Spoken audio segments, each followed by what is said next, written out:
সুবহানাল্লাহ। তার মানে ও মুসলমান ভাইরা একটু খেয়াল করে শুনো, তুমি আমি জগতে যে কথাটা বলি গেলে চিন্তা করে বলবো, তোমার শক্তি আছে, ক্ষমতা আছে, তুমি বলে দিলে এটা তুমি বেয়াদবি করলা, বোকামো করলা, তুমি নির্বোধের পরিচয় দিলা।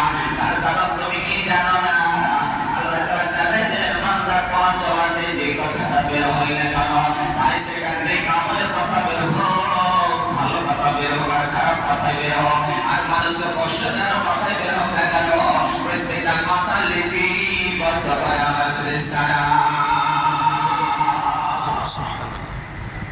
তবে যে কথা আমি বলি না কেন, যদি ভয় করতে হয় করবো কাকে? আল্লাহকে। সব জায়গায় করবো কাকে? আল্লাহকে। গোপনে আমি যদি একটা গুনাহ করে ভয়টা করবো কাকে? আল্লাহকে।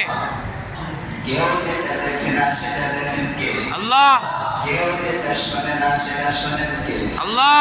কেউ যেটা জানেন না সেটা জানেন কে? আল্লাহ। তাহলে আজকে আমি আপনি মেসেজ একটা পাইলাম, যখন আমি যে কোনো কথা বলতে পারবো না। বলতে পারবো না।